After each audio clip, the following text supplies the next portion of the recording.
The salt wind cut across the rocky Maine coastline like a whisper from another century, carrying with it the smell of seaweed and forgotten promises. Marcus Reid stood at the edge of the crumbling access road, staring at the lighthouse that had somehow become his for $500 and a signature he could barely afford to give. 47 years old, and this was what his life had come to. A collapsing tower on the edge of nowhere, bought with the last money from his VA disability check. His ex-wife had taken the house, the savings, everything that proved he'd once been someone who mattered. She'd even tried to take Titan, his Belgian Malinois, claiming the dog was too aggressive, too damaged, too much like Marcus himself. But Titan had been the one thing the judge agreed Marcus could keep. Maybe because the dog had served 3 tours in Afghanistan alongside him. Maybe because even the court recognized that some bonds couldn't be broken by paperwork. Titan stood beside him now, shoulders squared, amber eyes fixed on the lighthouse like he was reading a mission briefing written in stone and rust. The dog's ears twitched at every sound. Waves crashing against rocks below, gulls crying overhead, the groan of metal slowly surrendering to the sea. "Well, boy," Marcus said, his voice rough from too many silent months. "This is home now." The lighthouse keeper's cottage sat 30 yards from the tower itself, connected by a weather-beaten walkway that had lost half its boards to storms. The main structure rose 90 feet into the gray October sky, its white paint peeling in long strips that fluttered like flags of surrender. The light at the top had been dark since 1952, according to the county records. Automated beacons on newer towers had made this one obsolete. Obsolete. The word hit Marcus harder than it should have. Titan took 3 measured steps forward, then stopped. His body went rigid, the way it used to when he detected IEDs buried beneath Afghan soil. A low rumble built in his chest. Marcus's hand dropped instinctively to his side, reaching for a sidearm that hadn't been there in 4 years. His pulse kicked up, breath shortened. The familiar pressure squeezed his ribs. Titan leaned back against Marcus's leg, the trained pressure point that brought him back from the edge. The dog knew every sign, every trigger. 3 seconds of contact, and Marcus's breathing steadied. "Thanks," he whispered. They approached the keeper's cottage first. The door hung crooked on rusted hinges, and the windows were so salt-crusted they looked frosted. Marcus pushed it open with his boot. The smell hit him immediately. Mildew, rotted wood, decades of emptiness. The interior was a single room with a wood stove in the corner, a narrow cot against one wall, and shelves that had collapsed under the weight of time. Water damage stained the ceiling in brown rings. But the structure was sound. The bones were good. Marcus had rebuilt worse with less. Titan entered cautiously, nose working overtime. He circled the room twice, paused at the stove, then moved to a spot near the back wall where the floorboards looked darker than the rest. He sat, stared at Marcus, barked once. "Not now, boy. Let's secure the perimeter first." But Titan didn't move. His gaze stayed locked on that section of floor, tail stiff, posture insistent. Marcus had learned long ago not to ignore Titan's alerts. The dog had saved his life 9 times overseas. 9 confirmed incidents where Titan's nose or instincts had detected danger before Marcus's training could. But this wasn't a war zone. This was just an abandoned lighthouse on the Maine coast. Still, Marcus knelt beside Titan and ran his fingers over the floorboards. One section felt different, cooler, smoother, as if it had been replaced more recently than the others. He pressed. It didn't give. "Later," he said. "We've got work to do." They spent the next 3 hours making the cottage livable. Marcus cleared debris, swept out decades of dust, and patched the worst holes with scrap wood from the collapsed shelves. Titan stayed close, occasionally returning to that same spot on the floor, waiting. By late afternoon, Marcus had a fire going in the wood stove and his sleeping bag rolled out on the cot. Not much, but it was warm. It was shelter. It was his. He sat on the edge of the cot, hands clasped between his knees, and stared at the flames dancing behind the stove's grate. Titan rested his head on Marcus's boot. "We're going to be okay," Marcus said, though he wasn't sure who he was trying to convince. Outside, the sun began its descent toward the Atlantic, painting the sky in shades of orange and bruised purple. The lighthouse cast a long shadow across the rocky ground, stretching toward the cottage like a warning or an invitation. Marcus couldn't tell which. Titan suddenly lifted his head, ears pricked. He stood and walked to the door, staring through the gap where it didn't quite close. "What is it?" The dog whined softly, then looked back at Marcus with an expression that said clearly, "Something's out there." Marcus grabbed his flashlight and stepped outside. The wind had picked up, carrying the sharp bite of an early winter. The walkway to the lighthouse creaked in the gusts, and somewhere metal clanged against metal, a loose shutter maybe, or a chain swinging free. Titan trotted ahead, moving with the deliberate caution of a working dog on patrol. Marcus followed, boots crunching on gravel and broken shells. The lighthouse door stood slightly ajar. Marcus's chest tightened. He'd checked it earlier. It had been locked, or at least jammed shut. Now it hung open just enough for wind to whistle through the gap. Titan growled, low and controlled. "Easy," Marcus whispered. He pushed the door wider. It groaned on hinges that hadn't moved in decades. The beam of his flashlight cut through the darkness inside, revealing a circular room with stone walls and a spiral staircase climbing upward into shadow. The air inside was different, colder, heavier, like stepping into a held breath. Titan entered first, nose to the ground, moving in tight circles. Then he stopped at the base of the stairs and looked up, hackles rising slowly along his spine. Marcus followed the dog's gaze. The staircase spiraled up through layers of darkness, each level marked by small windows that let in slivers of dying daylight. But something about the geometry felt wrong. Marcus had studied the lighthouse from outside. It should have 5 levels before reaching the light room at the top. But the stairs only climbed through 4. One floor was missing. Titan barked sharply, the sound echoing up through the tower like a warning shot. "What did you find, boy?" The dog pawed at the wall beside the 3rd-floor landing, the same urgent scratching he'd done at the cottage floor. Marcus climbed the stairs, each step testing his weight before committing. The metal groaned, but held. At the 3rd-floor landing, he ran his hands along the stone wall where Titan focused. His fingers found a seam, barely visible, but unmistakable. A doorway, sealed with mortar and painted over so many times it had become part of the wall itself. Someone had hidden an entire floor of the lighthouse. Marcus's pulse quickened, not from anxiety this time, but from something else. Curiosity. Purpose. The first spark of either he'd felt in months. He pressed his ear to the wall. No sound. No movement. Just the hollow echo of empty space beyond. Titan sat beside him, tail sweeping once across the dusty floor. The dog's eyes were bright, certain. "Yeah," Marcus whispered. "I feel it too." They descended the stairs as darkness settled fully over the coastline. Back in the cottage, Marcus lit the oil lamp he'd found in a cupboard and sat at the small table with a notebook, sketching what he'd seen. The missing floor had been deliberately concealed. That took effort. Planning. Someone had wanted whatever was up there to stay hidden. Why?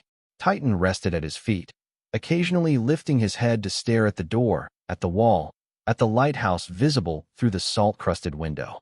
Marcus reached down and scratched behind the dog's ears. "Tomorrow, we find out what's up there." But as he lay in his sleeping bag that night, listening to the wind howl around the cottage and the waves crash against the rocks below, Marcus couldn't shake the feeling that the lighthouse had been waiting for him. Not just waiting for anyone. Waiting specifically for a man and his dog who understood that some secret stayed buried until the right people came looking. The morning broke cold and gray, the kind of October dawn that carried the promise of winter in its bones.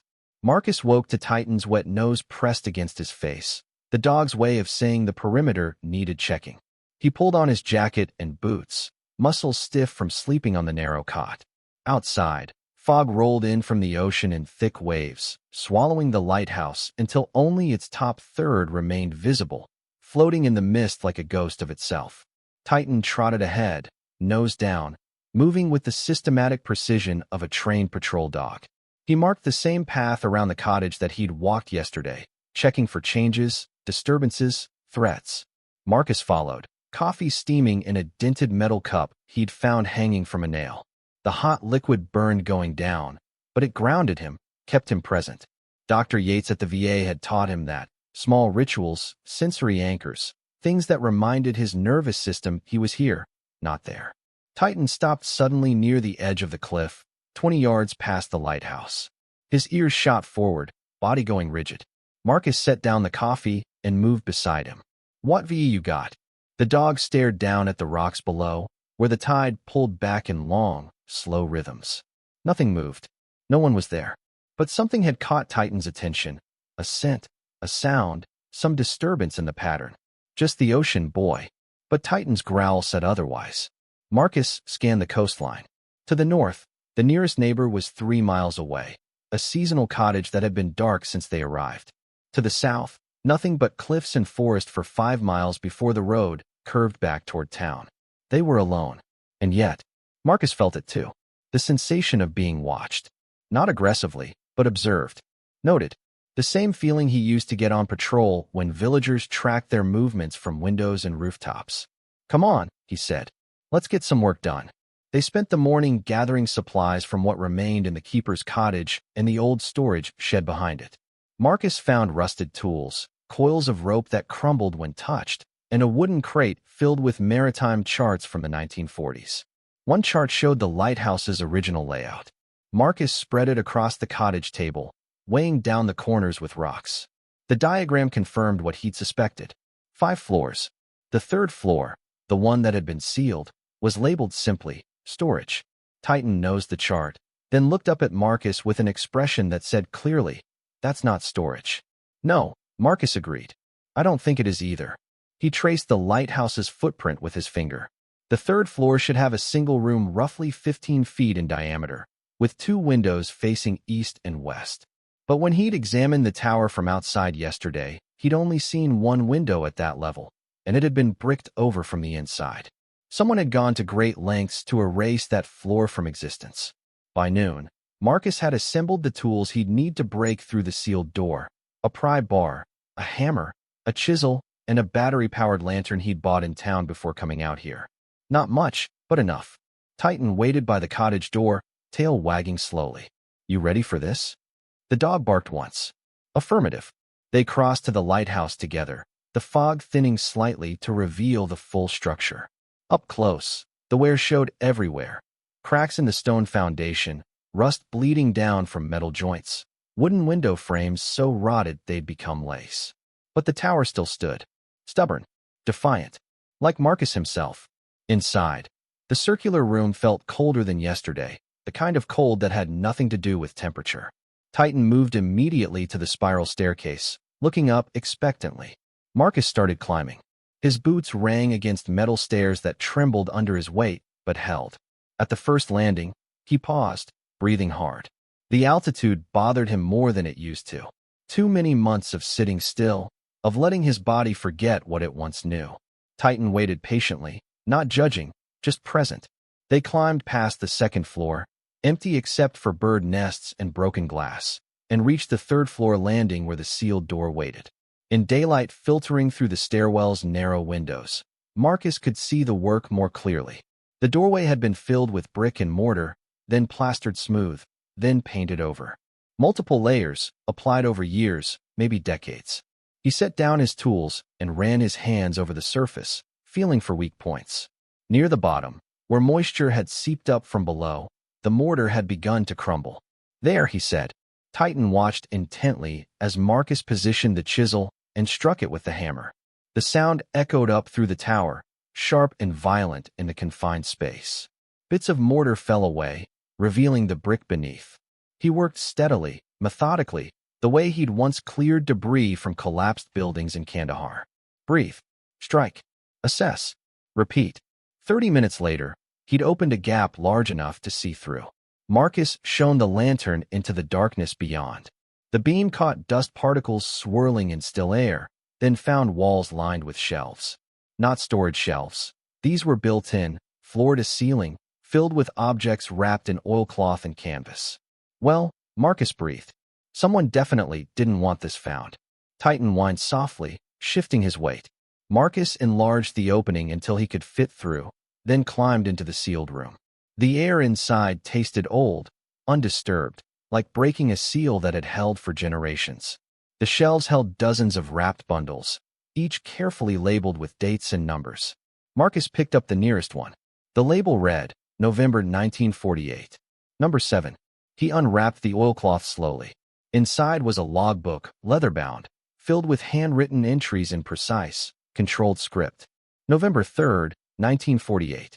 The ship arrived at 0300 hours. 6 crates. I followed procedure exactly. Marcus flipped pages, scanning entries. November 7th, 1948. The inspector came asking questions. I told him nothing had been unusual. He didn't believe me. November 12th, 1948. They're watching the Lighthouse now. I've seen the same car 3 times this week. Marcus felt a chill that had nothing to do with the cold. Titan barked sharply from the doorway. Not a warning, an alert. Someone's here. Marcus moved to the bricked-over window and peered through a crack in the mortar.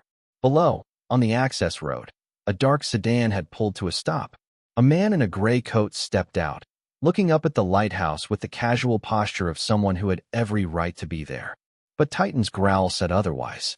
Marcus backed away from the window, pulse hammering. His training kicked in automatically. Assess the threat, identify exits, prepare to defend. He grabbed the logbook and climbed back through the opening, pulling Titan close. Quiet. Stay low. They descended the spiral staircase as voices drifted up from below. 2 men, maybe 3, speaking in low tones that didn't carry words, only intent. At the ground floor, Marcus pressed against the wall beside the door, listening. Hasn't been opened in 70 years. If he found anything, then we deal with it. Quietly, Marcus's jaw tightened. Titan's body vibrated with controlled aggression, waiting for the command. The lighthouse door creaked open. Footsteps entered the circular room. A flashlight beam cut through the darkness, sweeping the walls. No one here, a voice said. Check the cottage. Marcus waited until the footsteps retreated, then slipped out through the door, moving low and fast toward the cliff edge where the fog still clung thick. Titan stayed at his heel, silent as smoke. They circled wide through the rough terrain, using the fog as cover, until they reached the cottage from the opposite side. Through the window, Marcus watched 2 men search his belongings, opening his duffel, flipping through the maritime charts. One man lifted his phone. Reid's definitely been inside. He's got floor plans spread out. The voice on the other end was too quiet to hear, but the man's expression hardened. Understood. We'll wait. They settled into positions, one by the door, one by the window, waiting for Marcus to return. Titan pressed against Marcus's leg, grounding him. The familiar pressure of panic tried to rise, trapped, ambushed, surrounded, but the dog's solid warmth kept him anchored. Not today, Marcus whispered. We're smarter than them.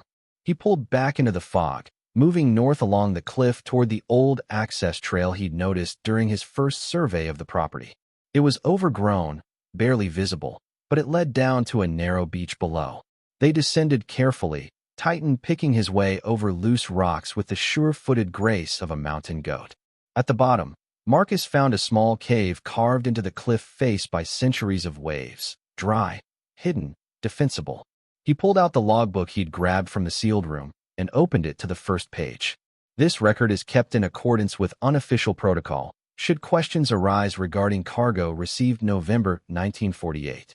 What I witnessed that night was never meant to be documented, but my conscience demands otherwise.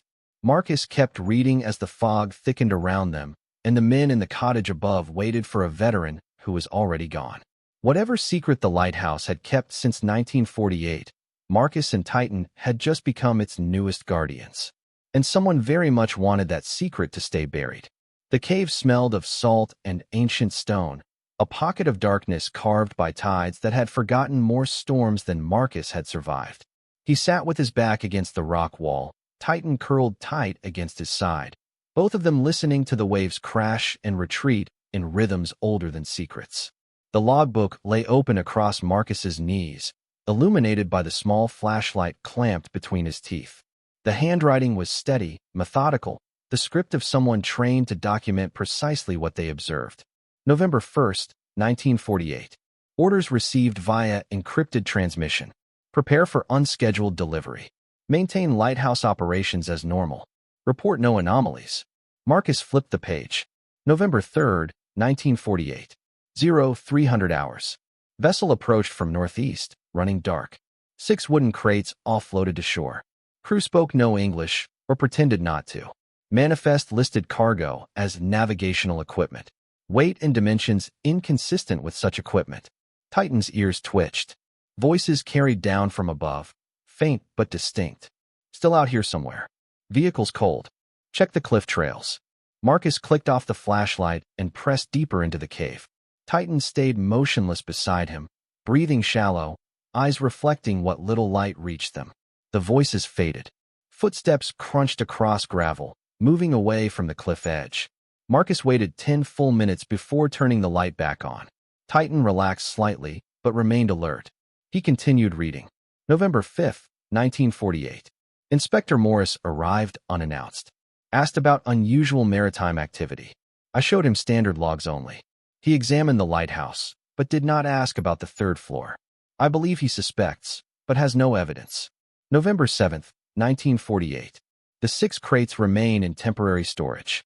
I have been given no instructions for their disposal. Their contents are unknown to me, though their weight suggests either dense machinery or precious metals. Guard protocols remain in effect. Marcus paused. The lighthouse keeper had been military or intelligence. The language, the precision, the reference to protocols all pointed to someone operating under orders. But whose orders? And why use a remote Maine lighthouse for storage? The next entry sent a chill down his spine. November 10, 1948. Received word that Inspector Morris died in a car accident last night. Road conditions were clear. I do not believe in coincidences. Titan shifted, resting his head on Marcus's thigh. The dog's eyes stayed open, watching the cave entrance. November 15, 1948. I have made a decision that may cost me everything. The crates will be moved to the 3rd floor and sealed permanently. If the wrong people claim them, the consequences could be catastrophic. I have left documentation in 3 locations. This logbook, a 2nd copy with my attorney, and a 3rd in a safe deposit box in Portland. If you are reading this, I am either dead or disappeared. Marcus's hands trembled slightly. He forced them still. The crates contain what I believe to be components of advanced surveillance equipment, possibly of foreign origin. The war is over, but new conflicts are beginning. These items should not exist. They should not be in American hands, and they absolutely should not fall into civilian use. I am sealing this floor tonight. Let it remain sealed until someone with the courage and integrity to handle this secret properly discovers it. I pray that day never comes. But if it does, may God help whoever opens that door. The entry ended there. The rest of the logbook contained only weather observations and routine maintenance notes, as though the keeper had returned to normal operations and tried to forget what he'd hidden. But someone had remembered. 76 years later, someone still wanted those crates.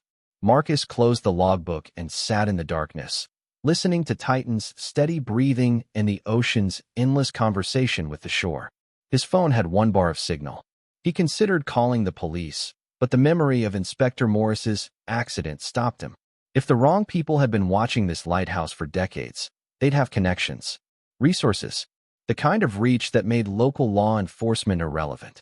No, he needed someone he could trust absolutely. He pulled up his contacts and found the number for Lieutenant Colonel Sarah Chun, his former commanding officer. She'd retired 3 years ago and now worked in military intelligence analysis at the Pentagon. If anyone could help him navigate this, it was her. The call connected after 6 rings. Reid? Chen's voice was sharp, alert despite the early hour. It's 0600. This better be good. Colonel, I need a secure channel. A pause. Give me 2 minutes. The line clicked dead. Marcus waited, counting heartbeats. At 90 seconds, his phone buzzed with a new call from an encrypted number. Talk to me, Chen said. Marcus gave her the condensed version, the lighthouse, the sealed floor, the logbook, the men searching for him. When he finished, Chen was quiet for a long moment. Marcus, I need you to listen very carefully. What you've stumbled into is beyond your pay grade. Beyond mine, honestly. What are we talking about, Colonel? In 1948, the Cold War was just beginning. The Soviets were developing technologies we didn't understand yet. Some of our own agencies were running programs that officially didn't exist. If that lighthouse keeper was who I think he wasn't Coast Guard. He was OSS, Office of Strategic Services, CIA's predecessor. Correct. And if he sealed equipment in that tower, it wasn't because he was paranoid. It was because he knew what that technology could do in the wrong hands. Marcus felt the weight of it settling over him like a physical thing. What do I do? First, do not engage with whoever's looking for you. Second, I'm sending a team. They'll be there in 6 hours. Until then, stay hidden, Stay armed if possible, and trust no one except that dog. Understood. Marcus. Chen's voice softened slightly. You did the right thing calling me. This is bigger than both of us, but we'll handle it. The call ended. Marcus sat in the cave's darkness, Titan pressed warm against his side, and tried not to think about the fact that men had died for the secret he'd just uncovered. Above them, on the cliff, flashlight beams swept through the fog. 6 hours suddenly felt very long. The tide was rising. Marcus could hear it in the way the waves reached higher with each surge, could feel it in the dampness creeping into the cave. They had maybe an hour before the entrance flooded.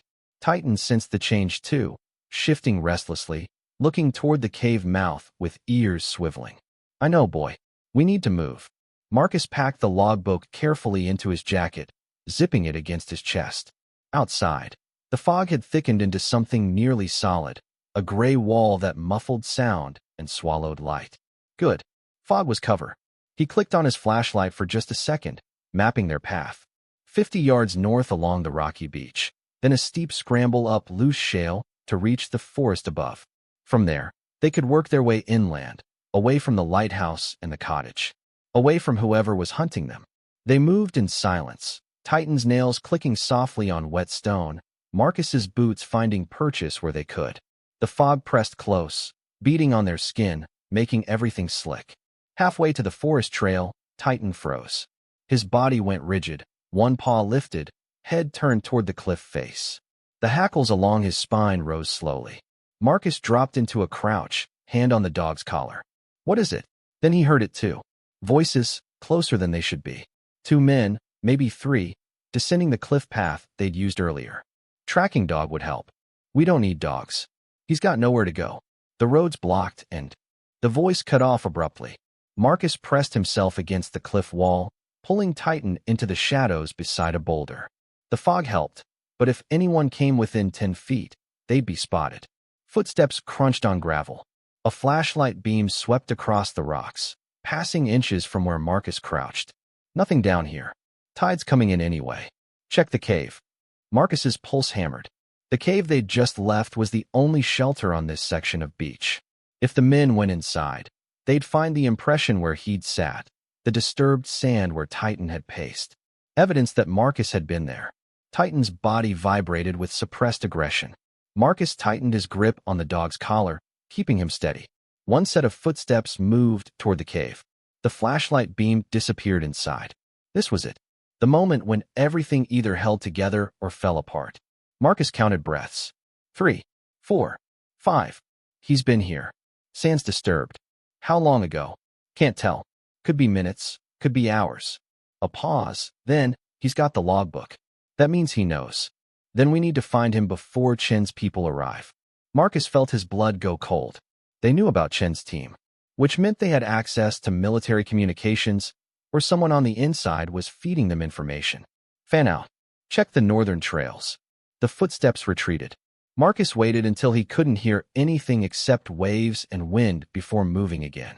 They climbed fast, Titan leading the way with sure instincts through terrain that would have broken Marcus's ankle in the dark. At the top, they pushed into the pine forest that blanketed the hills inland from the lighthouse. Here, beneath the trees, the fog thinned. Marcus could see 20 yards ahead, enough to navigate by. They moved deeper into the woods, putting distance between themselves and the coast. Titan ranged ahead, doubling back, checking their flanks. Old patterns from deployment, still sharp after years of civilian life. An hour later, they reached a small clearing where a stream cut through moss-covered rocks. Marcus knelt, cupped water in his hands, drank deeply. Titan lapped beside him, then sat, watching the forest. Marcus pulled out his phone. No signal this deep in the trees. He checked his watch. For more hours until Chen's team arrived. He needed to stay hidden, stay mobile, and somehow get back to the lighthouse when it was safe. Because whatever was in those crates, it was worth killing for in 1948, and apparently still worth killing for today. Titan's head snapped up. His ears locked forward, body going tense. Marcus listened. Footsteps. Multiple sets. Moving through the forest with military precision, measured spacing, controlled noise, tactical awareness. Not searchers. Hunters. Run, Marcus whispered. They broke north, moving fast through the undergrowth. Behind them, the footsteps changed rhythm, speeding up. Someone shouted. Titan surged ahead, finding gaps in the terrain that Marcus barely squeezed through. Branches whipped his face. Roots tried to trip him. His lungs burned. But he'd run before. In worse places, under worse circumstances. A shot cracked through the trees. Marcus dove left, rolling behind a fallen log. Titan skidded to a stop beside him, teeth bared, eyes blazing. Don't, Marcus commanded. Stay down. Another shot. Bark exploded from a tree 10 feet away. Marcus's military training took over. He assessed the terrain, counted attackers by sound. 3, maybe 4, spread in a loose perimeter. They had rifles, which gave them range. He had nothing except Titan and the knowledge that Chin's team wouldn't arrive for hours. We need to split up, he told Titan. Lead them away from me. The dog whined, refusing. That's an order. Titan's ears flattened, but he obeyed. Years of training won over instinct. He took off east, crashing through brush loud enough to draw attention. 2 sets of footsteps followed the noise. Marcus waited until they passed, then moved west, staying low, using every bit of cover. He could hear them shouting to each other, coordinating, trying to box Titan in. They didn't know the dog had been trained for exactly this kind of evasion. Marcus reached a steep slope and half slid, half fell down it, landing hard at the bottom. Pain shot through his left knee, but he pushed through it, kept moving. The forest opened onto a dirt road, the old logging route that cut through this section of the state forest. Marcus hesitated at the tree line, scanning both directions. Empty. He crossed fast, diving into the trees on the opposite side, just as an engine roared to life somewhere to the south. They had vehicles. Of course they did. Marcus pushed deeper into the forest, his knees screaming with each step.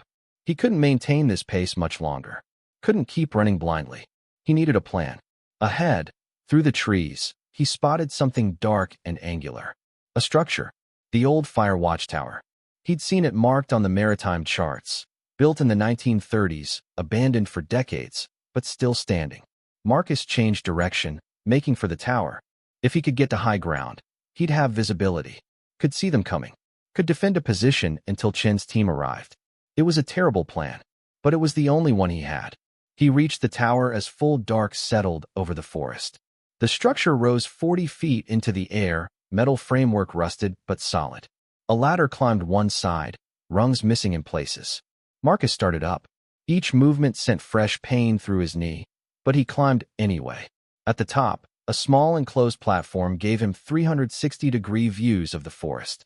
He collapsed onto the wooden floor, breathing hard, and pulled out his phone. 1 bar of signal. Barely enough. He texted Chun, under fire. Old fire tower, grid echo 7. Hunters know you're coming. The message took 30 seconds to send, then, delivered.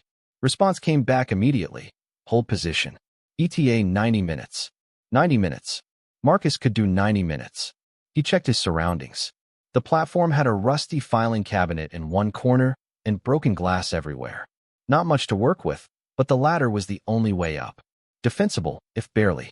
Below, flashlight beams swept through the forest. They were getting closer. Marcus heard barking in the distance.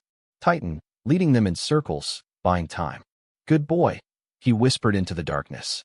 Then the flashlights converged on the tower's base. A voice called up. We know you're up there, Reid.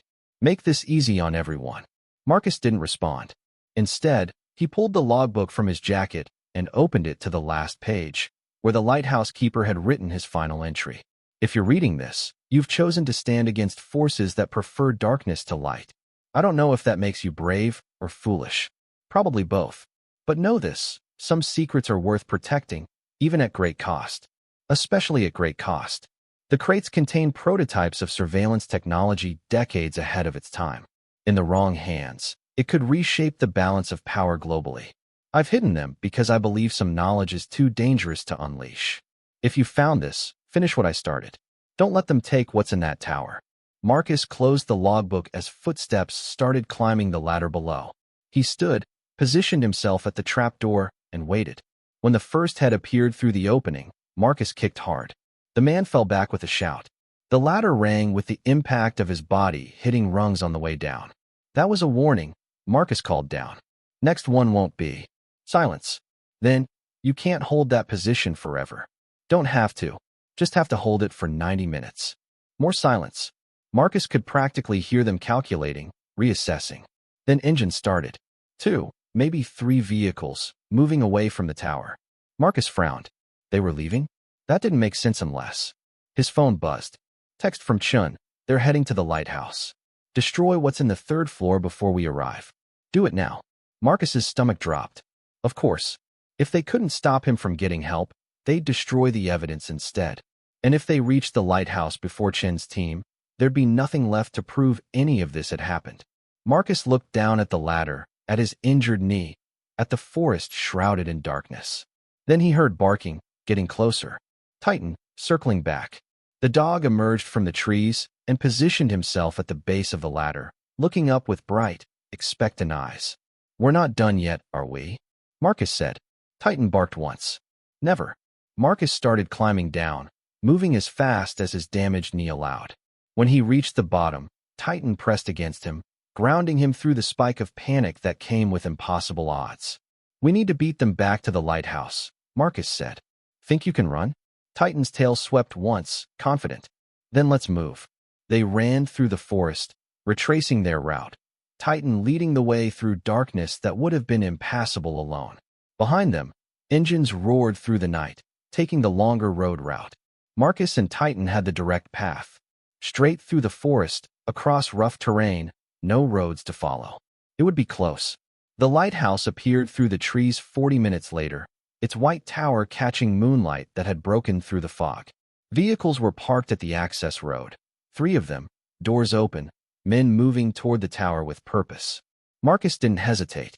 He ran straight at them, Titan at his side, the element of surprise their only weapon. Stop, he shouted, voice carrying across the rocky ground. The men turned. One raised a rifle. Titan hit him before the weapon came level. 80 pounds of trained aggression taking the man down hard. The rifle skittered across gravel. Marcus grabbed it, brought it up, centered it on the other men. Back away from the lighthouse. They froze. Behind them, the lighthouse door stood open, light spilling from inside. You don't understand what you're protecting, one of the men said. He was older, gray-haired, with the bearing of someone used to being obeyed. That technology can't fall into government hands. It's too dangerous. Funny, Marcus said. The lighthouse keeper said the same thing about letting it fall into private hands. We're not. I don't care what you are. You're not getting into that tower. Helicopter blades thumped in the distance, getting closer. The gray-haired man looked up, then back at Marcus. You've made a terrible mistake. Won't be my first. The helicopter appeared over the trees, spotlight blazing. It touched down 50 yards away, and armed soldiers poured out, weapons raised, moving with the precision of special operations. Lieutenant Colonel Chin stepped out last, walking directly to Marcus. Lower the weapon, Captain. We've got this. Marcus lowered the rifle, his hands shaking now that the adrenaline was crashing. Titan pressed against his leg, grounding him. Chin's team secured the civilians, zip-tying hands with efficient speed. One of them tried to protest. A soldier shut him down with a look. The 3rd floor. Chin asked Marcus. Sealed. Untouched since 1948. Good. We'll handle it from here. She paused, then added quietly. You did well, Marcus. Against odds you shouldn't have survived. I had help. He rested his hand on Titan's head. Chin nodded. The best kind. As her team moved into the lighthouse, Marcus walked back to the keeper's cottage. His knee throbbed. His hands wouldn't stop shaking. But he was alive. He sat on the cottage steps, Titan beside him, and watched the sun rise over the Atlantic. The ocean stretched endlessly, patient, keeping its secrets. Just like the lighthouse had kept its secret for 76 years. Until a veteran and his dog had arrived, looking for nothing more than shelter, and found something worth fighting for instead. 2 weeks passed before Lieutenant Colonel Chun returned. Marcus had spent the time repairing the keeper's cottage, replacing broken boards, sealing gaps, making it livable. Titan supervised every repair, occasionally wandering to the lighthouse to mark the perimeter. The 3rd floor remained sealed, guarded now by soldiers who rotated shifts every 12 hours. Whatever was inside stayed classified, even for Marcus. He'd made peace with that. Chin arrived alone, parking a rental sedan at the end of the access road. Titan greeted her with a tail wag, the highest compliment he gave anyone. "Walk with me," she asked. They followed the cliff trail north, the October wind carrying the sharp bite of coming winter. Chin stayed quiet until they were far enough from the lighthouse that her words wouldn't carry. "The crates," she said finally, "contained components for a signals intelligence platform that wouldn't be theoretically possible for another 30 years. Someone was decades ahead of the technology curve. We still don't know who built it or where it came from. What happens to it now? Deeper burial, different location, and a very short list of people who know it exists." Marcus nodded. "The men who came after me? Private contractors working for a tech corporation that's been searching for that equipment since the 1950s. They knew the lighthouse keeper had hidden something. They just didn't know where until you bought this property and started asking questions." Chin stopped walking, turning to face him. "You understand you can't stay here now? This location is compromised." Marcus felt the words land like a physical blow. He'd started to think of the lighthouse as home, the first place that had felt like home since the divorce. "Yeah," he said quietly. "I understand." Chin pulled an envelope from her jacket. "The Department of Defense is prepared to purchase this property at fair market value, considerably more than $500. "How much more?" "Enough to buy a real house. Somewhere quieter, if that's what you want. Somewhere you and Titan can actually rest." Marcus took the envelope, feeling its weight. "A new start. Another chance." "There's something else," Chin said. "The lighthouse keeper who sealed that floor? His name was James Whitaker. He had a daughter, Rebecca, who's still alive. She's 83 now, living in Portland." "She knows about the crates?" "No, but she knows her father disappeared in 1949 under mysterious circumstances. She spent her whole life wondering what happened to him." Chin paused. "Your investigation confirmed that he didn't abandon her. He died protecting something he believed mattered. I thought you might want to tell her that." Marcus looked out at the ocean, thinking about secrets and the people who kept them, about the costs that rippled through generations. "Yeah," he said, "I'd like to tell her." 1 month later, Marcus sat in a comfortable chair in a Portland nursing home, Titan resting at his feet. Rebecca Whitaker sat across from him, white-haired and sharp-eyed, studying him with the intensity of someone who'd waited a lifetime for answers. "He didn't leave us," she said after Marcus finished telling her what he could. "I always knew that. My mother never believed it, but I knew. He stayed because he was protecting something important. And because he was protecting you." Rebecca reached down to stroke Titan's ears. The dog leaned into her touch, sensing grief even 76 years old. Did he suffer? Marcus thought about the logbook entries, the careful planning, the deliberate choice to seal himself in with a secret rather than let it fall into the wrong hands. "I think he found purpose," Marcus said. "Even at the end." Rebecca nodded, tears sliding down weathered cheeks. "That's what he always wanted. To matter." After a long silence, she looked up at Marcus. "And you? Did you find what you were looking for in that lighthouse?" Marcus glanced down at Titan, at the dog who'd led him to a mystery that gave him purpose when he'd had none, at the chain of events that had pulled him out of despair and reminded him what it felt like to fight for something beyond survival. "Yeah," he said, "I think I did." 3 months after that, Marcus stood on the porch of a small house in western Maine, watching snow fall across a quiet valley. The house was modest, 2 bedrooms, a wood stove, enough land for Titan to run without reaching a fence, but it was his. Bought with money from the government purchase of the lighthouse property. Bought with the understanding that some secrets stayed buried, but some stories deserved to be told. Titan trotted up the porch steps, snow dusting his dark coat, and dropped a stick at Marcus's feet. An invitation. Marcus smiled and threw it across the yard. The dog bounded after it with the enthusiasm of someone half his age, disappearing into the falling snow. Inside, on Marcus's desk, sat 2 items: the lighthouse keeper's logbook, declassified and returned to him as the property's last private owner, and a framed photograph Rebecca had given him. It showed James Whitaker standing in front of the lighthouse in 1947, young and proud, with no idea what the next year would demand of him. Marcus had hung the photograph above his desk as a reminder that ordinary people sometimes guarded extraordinary secrets. That courage wasn't always loud or public. That doing the right thing often cost more than anyone should have to pay. Titan returned with the stick, tail wagging, eyes bright with simple joy. "Again?" Marcus asked. The dog barked once. "Always." So Marcus threw the stick again, watching his partner disappear into the snow, and thought about lighthouses and secrets and the strange paths that led broken people toward healing. He'd bought an abandoned lighthouse for $500, looking for nothing but shelter.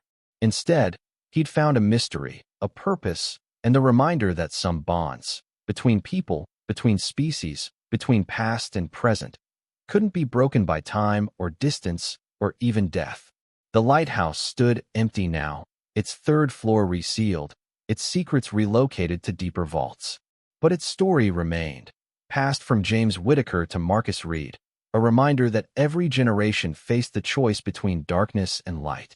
And sometimes, when you chose light, you found that you weren't alone in the darkness after all. Titan bounded back through the snow, and Marcus threw the stick again, and the afternoon stretched peacefully toward evening in a small house where a veteran and his dog had finally found home. Not in a lighthouse on the edge of nowhere, but in the quiet certainty that they'd done something that mattered. And that, Marcus thought as Titan dropped the stick at his feet one more time, was worth every mile they'd traveled to get here. Before you go, I'd love to hear from you. Drop a 1 in the comments if you believe some secrets are worth protecting no matter the cost, or a 0 if you think all truths should eventually come to light. Your comment means more than you know. And if Marcus and Titan's journey moved you, hit that subscribe button so you won't miss the next story. There are more mysteries waiting to be uncovered, more bonds to discover, and more hearts to heal right here on this channel. See you in the next one.